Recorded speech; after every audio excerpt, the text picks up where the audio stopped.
chance for me to share some of my information with you. This is not for everybody. Yes, ma'am. Brother Cokley is not trying to please you. I choose not to want to entertain you. I will share with you some things from the angle that I see them, and I'll provide you some justification for my conclusions. My behavior matches my insights.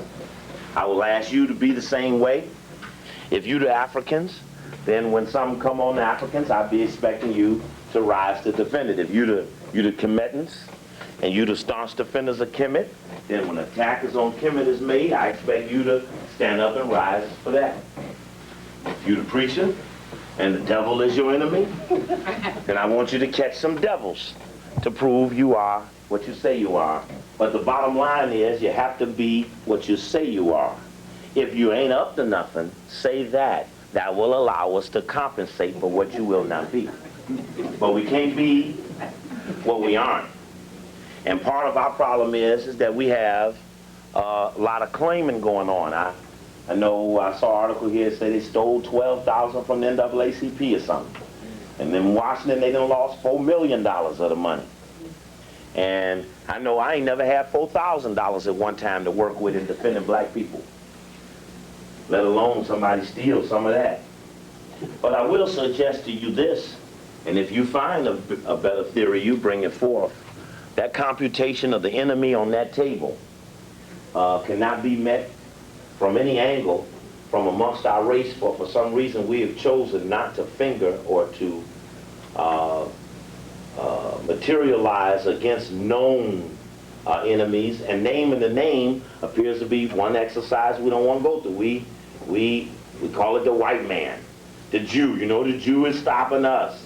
So which one of the Jews, so-called Jews? And then when you start asking for names, everything gets a little fuzzy. Don't join or follow anyone unless they can answer for you a real question. You get to them and say, hey, you want me to be in this? Tell me one question. Who is the enemy? And if they can't effectively answer for you who the enemy is, whatever goal they espouse is suspect. Because it'd be very difficult coming out to help black people when you don't know who the enemy is. But watch this here. What's the biggest bank in New Haven, Connecticut?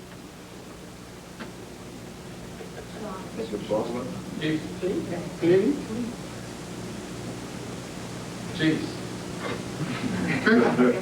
I didn't hear you, Africans. How many of y'all in here for black people? All right. Let me ask y'all what the #1 bank is again. Because anybody who's for black people in New Haven got to at least know where big money's at. Huh? Chase could be Chase. It's Yale. Yale. Have operational responsibility. I went to the headquarters of Skull and Bones today, pulled the handle on every door. They had a knob. I tried to get in. I felt that was what I was supposed to do. One of the things I'm gonna get in there. One day I'm gonna signal y'all to come on in. I got one of the doors propped open because I'm going in, and I believe I had a divine right to go in. And say, you know, Garvey told you, you'll accomplish what you will. We ain't willing nothing, so we ain't got nothing. We don't have any preferred world. Name me the #1 black futurist in America. You know, how many of y'all heard of the book Megatrends? Really lift up your hand. You heard of the book Megatrends before? You heard of, what was them books Toffler wrote? The Third Wave, and what was that first one he wrote? How many of y'all heard of the book Future Shock? These are futurists. Name me the #1 black futurist. Okay, then that might explain why we're suffering so in the present, is that we don't have a preferred world. We have yet to materialize beyond yesterday. We usually respond to what happened. We believe in preventive health, but not preventive revolution. Okay, let's go back to this #1 bank again. Who's the chairman of the #1 bank in New Haven? All right, what's the main utility company here, electric company? United?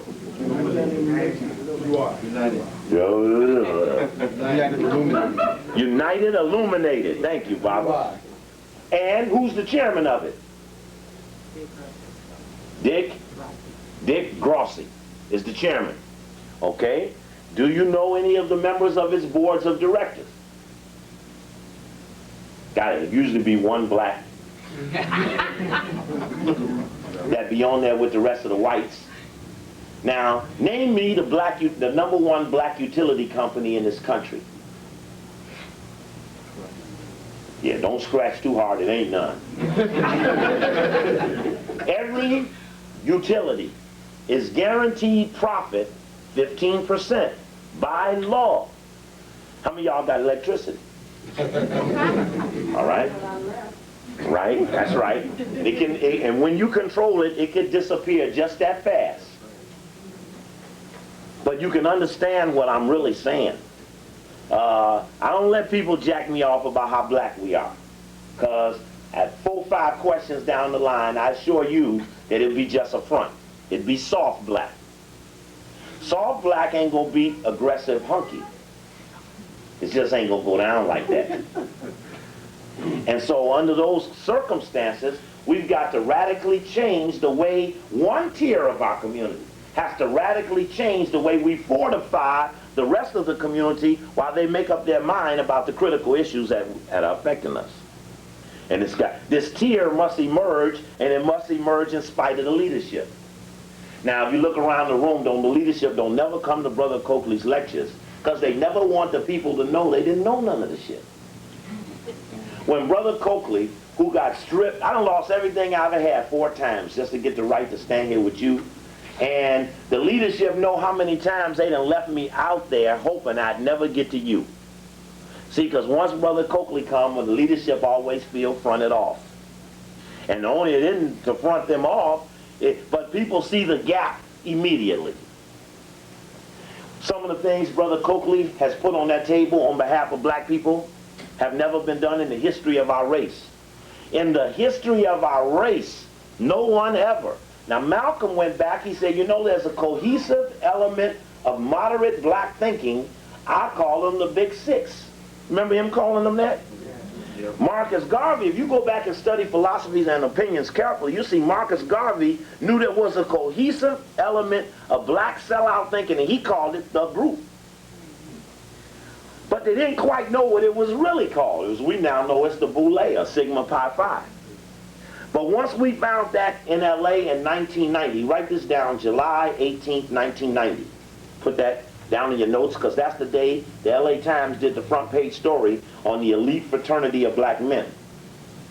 We always knew there were some black people working with the white people, but we did not know how organized and how consensus derivative these black men were to protect the prestigious and prosperous blacks who were guaranteed those things if they assisted the white man in his goal for New World Order. And in 1990, I can say, this is 95, there isn't a city in this country that is not aware that these men exist. And having been the primary instigator of spreading who they were, they know we have put in place a nationwide network of reinforcement that you can't come to the meeting and bust it up, because it don't meet like that. You can't figure out who it is, because once the people know, you don't know who really knows. Once you pick up those tapes and start spreading that word to other people, when you walk out tomorrow, those tapes are my salvation. If you know what I know while we're in our pursuit to get the core negativity, I'll let you in on a little secret. We're going to catch whoever is the chief of this hell you're receiving. See, it's a head person in all of this. And any black person living knows you'll never have peace and tranquility in your lifetime unless somebody goes slay the beast. And the beast has a whole network of things that work and cooperated with it, from think tanks to banks to insurance companies to utilities. Why are there no black utilities when it's guaranteed profit? Meaning that you could mess it up and still make money, you just raise the rates. And with all of these black people being jammed by utilities all over the country, you know, we have not one black organization in the whole country to deal with utilities. And they got monopolies. Now, how was it that we had all of these things wrong and nothing materialized to resolve that? And I can walk you across the system.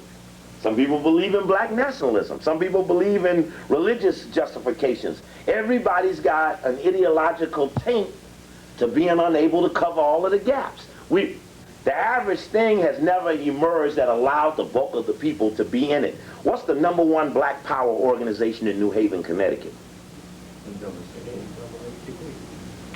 Is that it?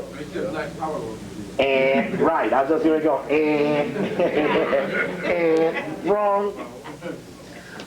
Because if there were black power, I don't know who could steal from it, but the point of it is that as I go to all of these cities, and you can hear it on the tape, in all of these cities, we are not aware of what is in our primary interest, and whatever is dominating in our interest, we all do not know of it. And it must be that there's a void there. How many of y'all ever heard of, how many of y'all love Africa? How many of y'all ever heard of the World Bank? Okay, you know the World Bank kind of has an adverse impact on Africa, right? Who's the head of the World Bank? Who? Who? U.S.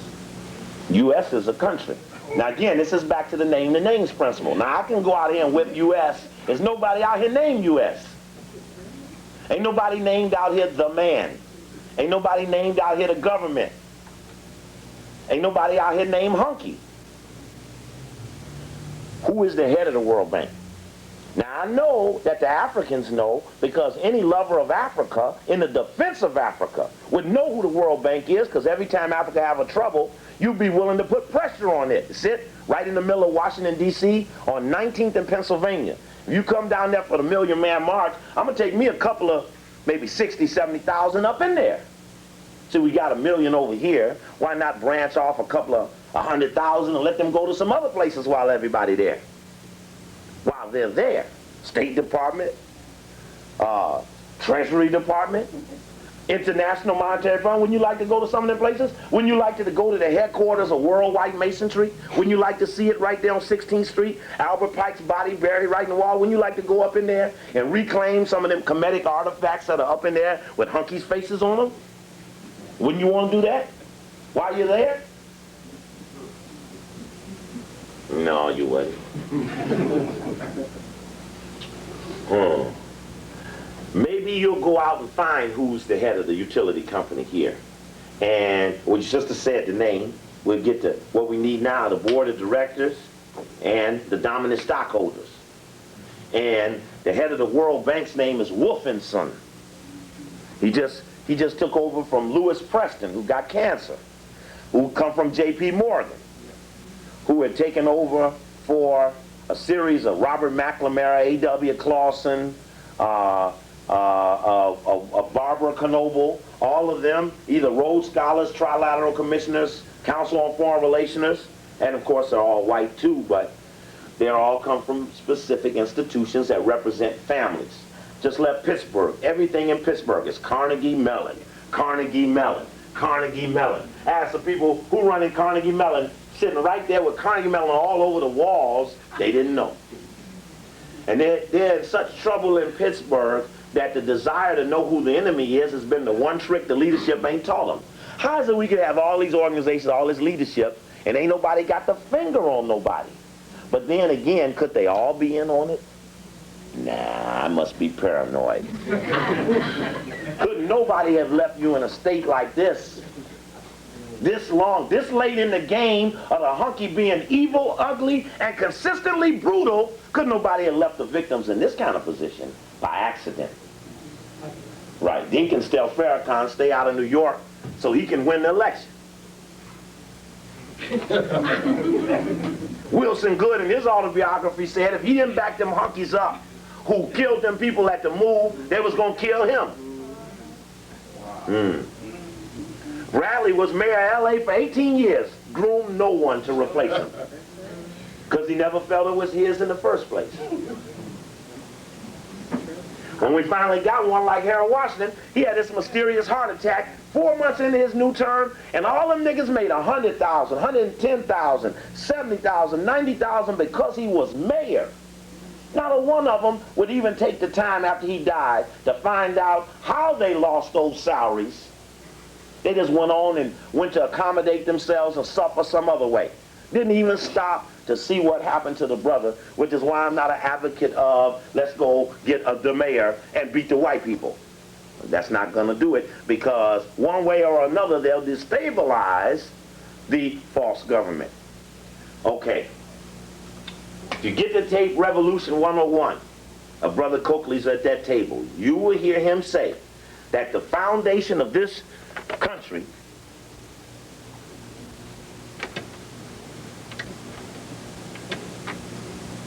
and even going off with the power. I was just going to save it.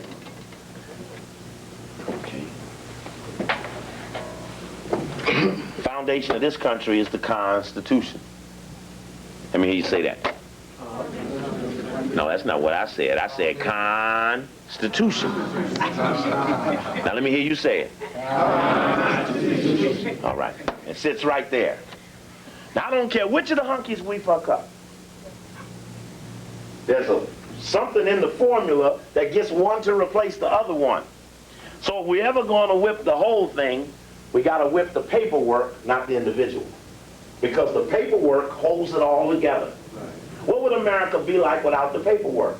Well, there's a tape over there on the Oklahoma bombing, and I suggest to you all that you ought to be prepared for America without the paperwork, because I foresee to you that the Red Sea that's going to get you to the promised land is the two groups of hunkies that are going to fight each other to death and allow you to walk over them to leadership and responsibility. Leadership is responsibility. You would be preparing yourself to manage your area if the paperwork disappeared. See, if you were to bring the leadership in and we would ask them what the vision was for the future, usually it would be some adjustments under the present system. Brother Cokley offers you no options under the Constitution. Now some people tell me they got to go to school and get certified. I'm in the revolution, I'm going to college. That's a contradiction. The contradiction is you can't be seeking certification from the hunky and be in a revolution at the same time, because you're actually holding up what you claim you want to destroy by sitting at its feet. The dumbest people on the planet then rose up to become the primary educators. And the reality, the only reason the hunkies won was because they were violent. When all other bullshit failed, they just went and kicked some ass. And unless you teach your children it straight up, now our children got a problem. It's called the adults. The children don't go get the fake shots that render Johnny weak in school because they wanted them. The parents offer them up to get them watched during the daytime. Children don't do that. The children now ain't out getting Social Security numbers. To get the tax write-off, the parents gonna go take them to the beast. Check. Check means I understand. Let me get a little check on that. Check. All right? The parents walk around on Columbus Day, know it ain't true, but act like it ain't no big problem. The parents walk around on Thanksgiving and never teach the children about the hunky taking the land. And the children get confused. I know it's wrong, but why have my parents adjusted to it so? Only adults justify things they don't believe in. The pure reality of children don't allow them to do it. And you beat them and make them do it. So the children got a problem, it's called the adults, and the adults got a problem is they did not live their life in a way that allowed them to talk back to hunkies. See, if you don't start it right, you don't, if you, see, Brother Cokley has a saying about the virgins versus the whores, that 100 virgins will whip 1,000 whores in the Black Revolution. See, the Black Revolution has to be a combustion of people who might not know everything, but qualify for divine intervention. Check on that. We ain't got the planes, we ain't got the tanks, we ain't got the equipment to whip the enemy, but something about us can call upon extra things if we got a spiritual bank account. So ain't got nothing to do with religion. All right, let's file that part. Now, let's see here. Yeah, it's scary in the bottom line.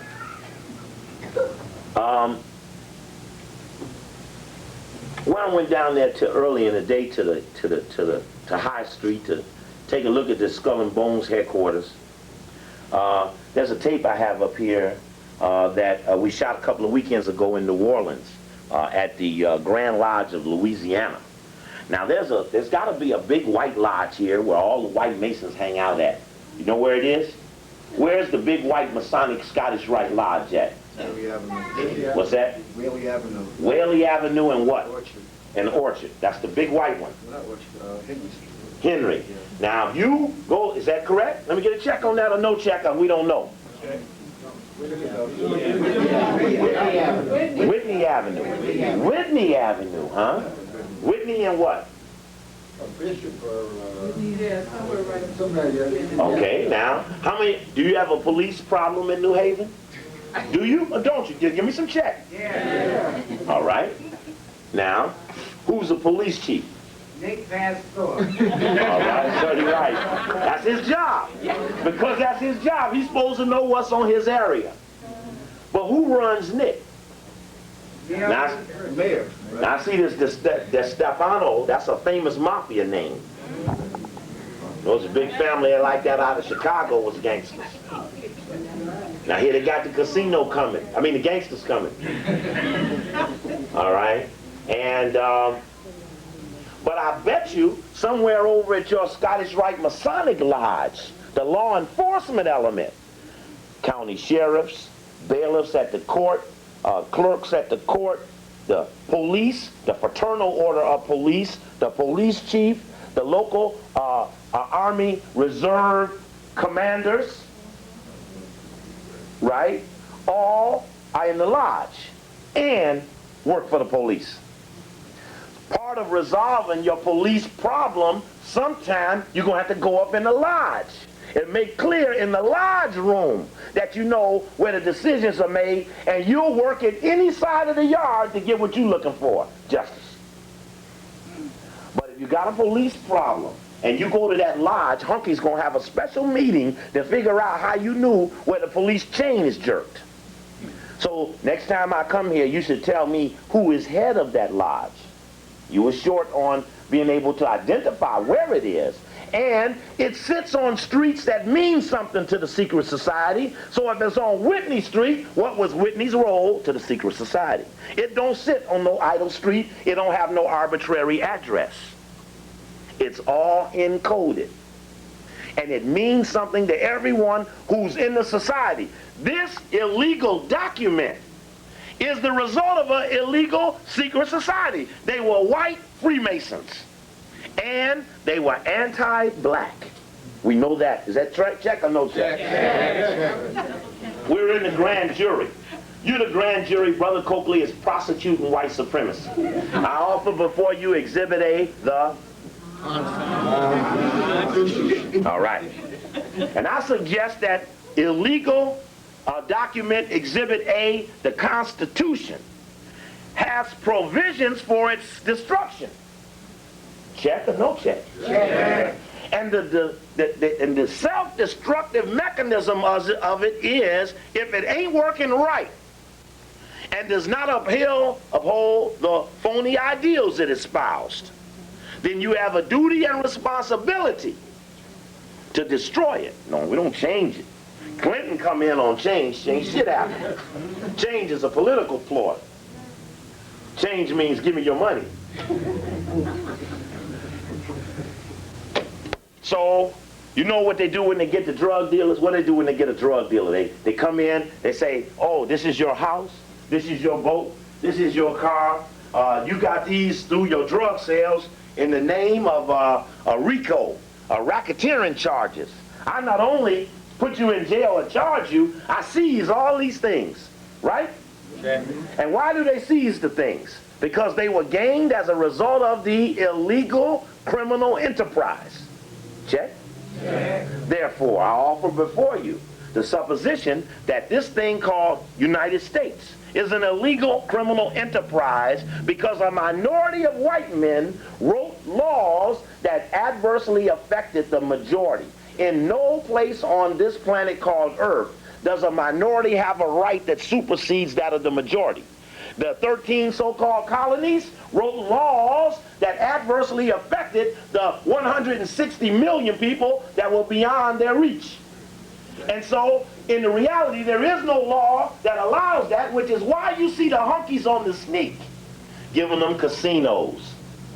You see them? You see that? You see them letting them allow to put casinos on the reservations? Yes. Letting them get a little money action, rather than to have them make the total claim. This is all of ours. If you agree you owe us this much of it, if I look at it deep, you owe me all of it. Right? Little sidebar. Cokley is not in the reparations movement.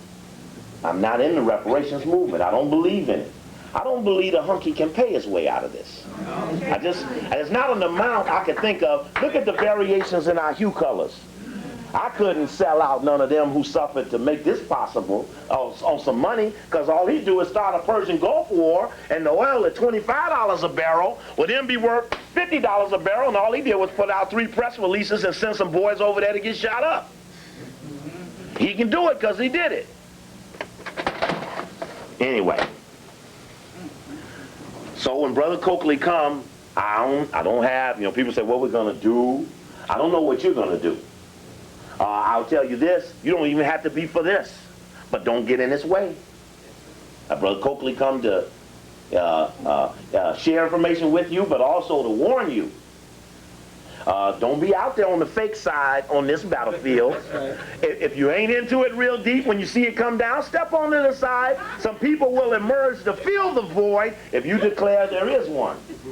But if you fake the void, no one will ever materialize.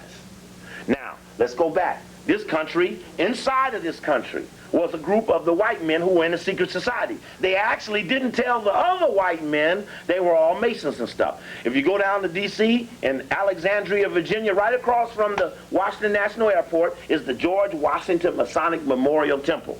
And in that temple are all these artifacts related to George Washington, Jefferson, and all of their Masonic activities. We offer that as evidence that there was secret societies involved in it. Here we are at the so-called founding of the country, stolen. And they're sitting around, the white guys are going, hey man, what we gonna put on the money? Said, well, it's on the one. We'll put George on there. Now George was the 9th president, not the first one. But Ben Franklin was such a good PR man, he made him first. I mean, George Washington was a general in an army, wasn't he? Who was running things then? Who was running things when he was a general in the army? You don't know, because they didn't want you to know them. And then when it got to the 9th one, he became the first one. In Masonry, that about works the same way. Oh, anyway. There's about 56 of us in here sitting around saying, man, what are we going to put on the money? One guy said, well, it needs to represent our heritage. So I said, put a cave on there. Put a cave on there, because the cave reflects our coming out of the earth. Now, there's a lecture I did at Rutgers a little while back called The People Who Came Out of the Earth versus the People Who Came to the Earth. We'll talk a little bit about that later, but you'll understand, as Diop mentioned about the 2 cradle theory, and Jeffrey didn't get in trouble until he said some people versus the ice people, meaning he had broke it down to its least common denominator. They don't never like it that clear. But if you ever be at work and the hunkies be bothering you, say, hey, Bill, fuck it, where you come from anyway? Where you come from? I mean, where you from? Because you look at them carefully, they don't know. And every campus I go, when they come into my meeting, I go get the microphone and say, tell the audience, where did you come from? And you will see in every lecture there's not a consistent answer from whites about where they came from, which has something to do about their negative, beastly characteristics. And you see, if my family had an exterminating company, you can't take rat poison and kill a roach with it. You understand what I'm saying? So if you was going to be a good exterminator, you had to have the appropriate poison for the appropriate pest. Now, we got a beast on our hands. And we're still trying to reason with an animal. We want the animal to respect us. But it's beyond the animal's capability. Why they stand up Romulus and Remus and got the 2 white kids sucking on the nipples of a wolf, and we still can't swallow milk good? Because that's not our nature.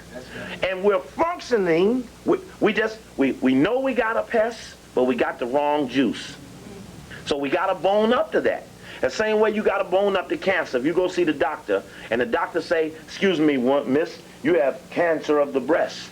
And he said, well, I got some Tylenol, I got Novocaine, I got what's that other stuff? Morphine, or we can kill it. Now, cancer, this is like the white man, cancer is not benign. Some cancers are, but the white man we got on our hook is malignant. He eats the living aspects of the cell. Now, how are we going to stop it? We ain't going to vote it. We ain't going to petition it. We can't protest it out. We're going to have to kill it. Now, when Brother Cokley said, let me hear you say, fuck Rockefeller. Let me hear you say that, fuck Rockefeller. Now, when I was in Pittsburgh the other night, somebody hollered out, I ain't going to curse. And I said, the test is, when it comes to kill, if you won't curse, you won't kill. So the people have to be, now again, those who consider it, their divine responsibility will come forth, but the others whose life is not yet fit to stand, where those soldiers will stand, will step back in all honesty to themselves. Everybody knows that point where they can't take it no more. And everybody wasn't built to go all the way. So we've got to put out this clarion call for those to emerge who will go all the way.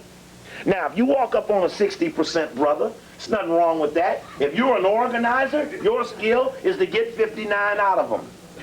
If you're an advancer, you want to move the 60 to a 65.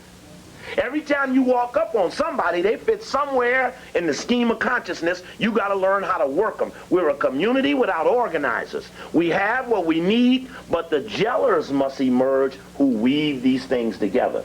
We have what we need, but they have not been weaved together. In the tape, How the Intelligence Community Monitors Networks and Groups, Brother Omar calls me and asks me I should be here. And I'm willing to do whatever I do whenever I'm called. But as person A, I could be cut off from C, D, E, F, G, H, I, J, K, and on down, unless B shows up to hook me in.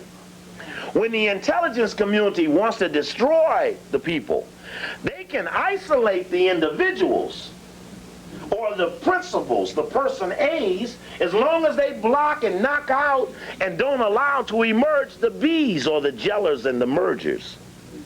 So when you go back into how the intelligence community monitors us, remember the importance of the person who might not know all of how to play every instrument in the orchestra, but they need to know how to hit and give them all the hump at the same time.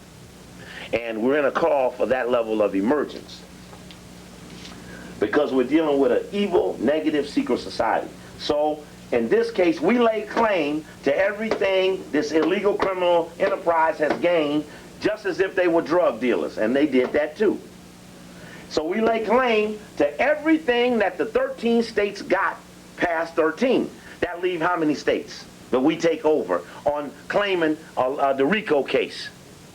Not all at once now. 37. Thank you, Barbara. 37. Now, how do we get to 13? Well, we lay claim that the 13 states were actually suggested to be formulated 150 years before they were formulated. And that takes you back over to the Grand Lodge of England, New Haven. You know what I'm saying? Meaning that I think they left evidence around here for us to trace them back. The ones who went New Haven here must have been some haven over there. So we might gotta go to Haven, wherever that is, and find some link in this criminal conspiracy to kill all the people of color by the people who came out of the earth. In the Dictionary of Symbols by Sirlot, C-I-R-L-O-T, Sirlot gave an analogy of the word cave. He was describing the word cave in the Dictionary of Symbols. Everybody should have a Dictionary of Symbols. It translates objects and things. What does hand mean? What does a mandala mean? What does a circle mean? What does linear mean? These are things that beyond a dictionary. Like, look up the word newt in the dictionary of symbols, you'll see it's a salamander. If you look the salamander up, you see it's a mythical Greek fire-breathing dragon. And that's about what, Newt is. Newt the Nazi is the fire-breathing character for the rich. Now, anyway, so we want to put some dabs on this criminal enterprise. And part of that process is in this dictionary of symbols, it gives this word for cave in German. The whole thing in Europe used to be called German or Ashkenaz. It used to be all called Ashkenaz. And they had the word Halle, H-O-L-L-E. Write that word down, Halle. And the word H-O-E-H-L-E, Holy. Halle and Holy in the dictionary of symbols are equated to mean the same thing. One word is for cave and the other word is for hell. And the suggestion is, as it goes into analogy of caveman, says one who was trapped in the womb of the earth for concealment or containment purposes. It's a white book. Because I bring good white sources. Because when I show you the good white sources, say, boy, Brother Cokley proved this stuff today. So we put that in your mind. Now we're at the meeting and we need something to symbolize who we are. Well, now there's 8 or 9 different groups out here impersonating the chosen people. They're out there. The chosen people, the Jewish chosen impersonators, the Masonic impersonators, the Christian. We got all these impersonators of the chosen people. They're just running around loose. So the one guy said, let's put a cave on the money with mud and dirt and make it dark and gray and stuff. The other guy said, no, let's put a pig on there. Ben Franklin, he said, put a turkey on there. Everybody had this debate. One guy jumped up, he said, shit, we need us a symbol of superior status. We need us some shit to link us up to all the stuff we know is beyond our control. So a guy said, well, let's put, said, now I ain't never been there, but I heard over there where them dark people live, they had these triangle looking things. I said, now that's some superior shit there. Now, another guy said, but how will we get away with it? They know we didn't do it. I said, well, don't worry, give us a couple of 100 years, we'll kill them. Check? Check. So I said, we're going to use it for now. And it stands as a circle with a triangle in it. Circle and triangle, kind of like these stories. They had these stories around. This was in Kansas City back in January. It was about trying to repudiate the conspiracy of a New World Order. But they put the triangle inside of the circle. I'd be interested when I see that type of symbolism. I'll be watching them like that, the circle within the triangle. This is the New World Order. Some Americans, and cameraman, I'm going to make sure you got it because I want it in the tape. Some Americans believe the ancient symbolic all-seeing eye portends an international conspiracy. Others say baloney. And of course, it matches the stolen symbol on the money. Now, there was a tape I did called the Pros and Cons of Behold a Pale Horse. And the reason I did that, I know it's one in audio, I see it's one in video, was because I was watching these white guys write these books. Epperson wrote a book called what? Unseen Hand. The Unseen Hand. He wrote another one called The New World Order. And then they got Cooper. His book was Pale Horse, Pros and Cons of Pale Horse, which was about the evil thing coming. Pale Horse was something evil. And I foresaw that these books, though they were given some information about world order in it, deep inside of the books, they were actually paganizing Kemet. You know, you look in the book, you see in Epperson's book on New World Order, he has a chapter in there where he talks about the pagan Satan worshipers. And it talks about Osiris, Horus, and Isis as pagan worship. And whoever was into that were pagans. Then they flip it on over to Africa. But they use it in condemning Albert Pike, the Christians versus the Masons. And Albert Pike stole some shit too. It wasn't his stuff. He stole some stuff he heard about the Kemet people, and he put, like the Greeks, their own names on it, Osiris, Horus, Isis, and them ain't the right names, but Though under those names, they're going to do the paganization.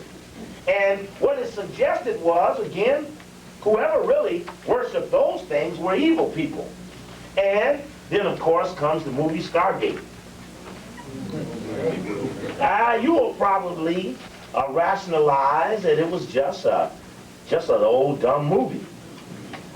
But if you study it carefully, even if you look in the book, there's the part of the book that talks about, and if you look in the back of the paperback, it's got little scenes of the movie with little paragraphs on it. Ra, the evil sun god. Now, of course, this is what Brother Cokley says, and I say it. We got ASCAC, and we got the Study African Classical Information Civilization, and we got many other organizations that chose to support and protect us on the Kemet level, thinking that there would be no conflicts with whites, only have found out that this malignant cancer is now eating over into Kemet, psychologically. Setting up the children for the suggestion that though you like Michael Jordan, or though you like Michael Jackson, or though you like these other nice black guys, you, the Christian child, must kill these pagan worshipers because it's your religious duty. And under the guise or call of religion, many evil things were done. And they know that. So the suggestion is that we have to be especially careful as things like Stargate come about. And then you look up and there's the crime game man that's playing the all-powerful.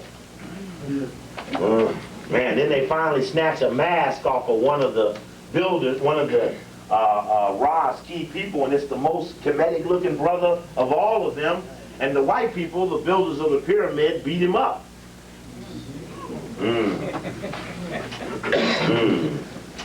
So I was a little intrigued by that. But the white guys who put the pyramid and the all-seeing eye on the money knew that they could only pull off that this would work was if the people who it really belonged to didn't choose to claim it. And you know what's interesting is that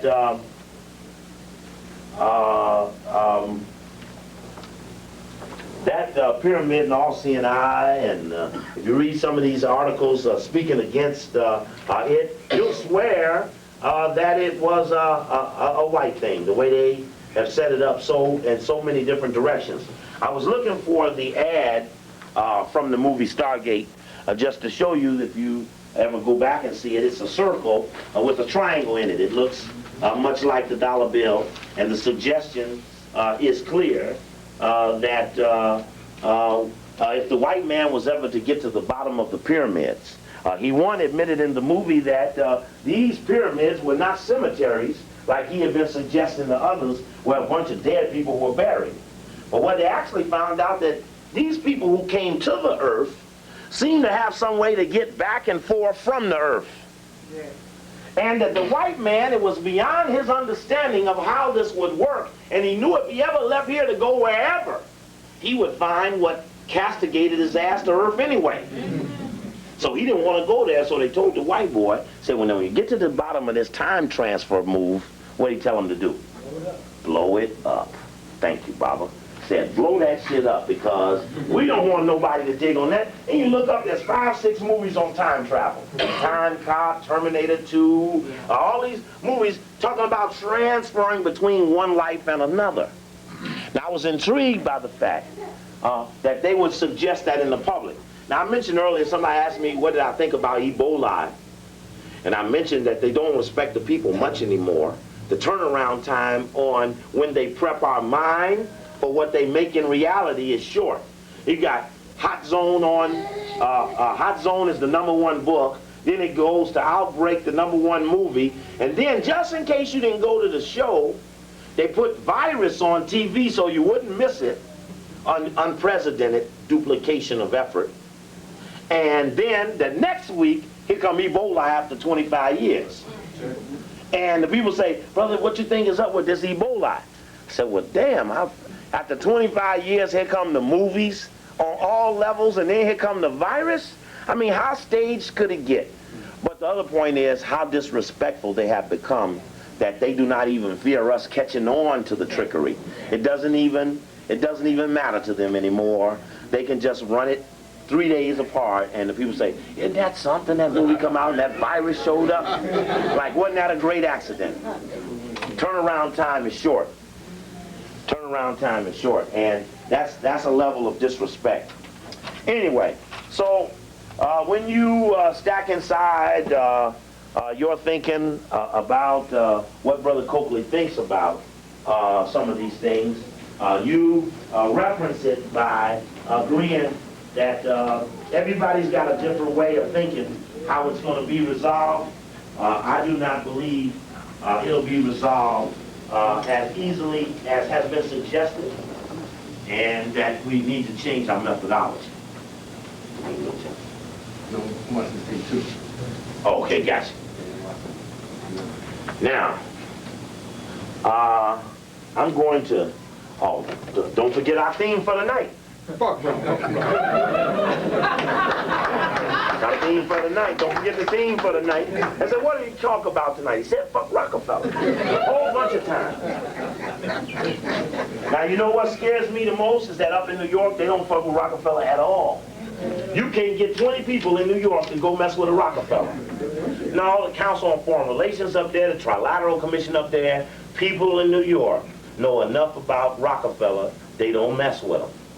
They run all over the place, gonna go to Africa, they go into Mississippi. They ain't going to New York. They're just sitting there. Probably just an accident. Probably when they were doling out who was the enemy, it was just an oversight, they skipped over Rockefeller. Sometimes I think I'm just paranoid, you know, so y'all excuse me if at times I just say some dumb stuff, you know. I don't know nothing. Let's see here what we can do with this. Now okay, what we got here? This light may be so strong, I don't know how well this overhead is going to show.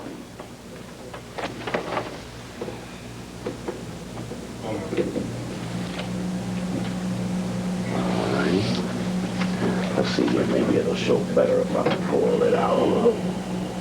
Let me know when that cord gets tight. All right. Let's see what we can do here. All right. Let's see what we can do with that. Let it go a little tight.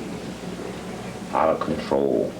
People step on my stuff at the lecture, they taking the ink off the transparency. Global turmoil on the eve of the 21st century. Now, one of my earlier lectures I used to give was called Will There Be Any Niggas in the Year 2000? And I decided to give that lecture. I was sitting in Chicago and I saw these technological advances going down, like the electronic shackle and the microchip from Infopet Incorporated that they were putting in the back of the necks of the dogs and the cats, and I was uncomfortable with the potential abridgment of movement that I saw being focused on by the system. And that's when I started looking at material on the future and found that not only was there not much black discussion on the future, but that the whites' preferred world were predominantly anti-black. The white planners were in the room thinking about what to do for white people. They were aggressively white. And black people never keyed in on, well, Global 2000 came up, some people called on to that one, the United Nations plan for the future. How many of y'all saw the Global 2000 report? I heard something about Global 2000? Yeah. All right. Well, in that particular case, people got a glimpse of the future and some didn't really like it. It called for a couple of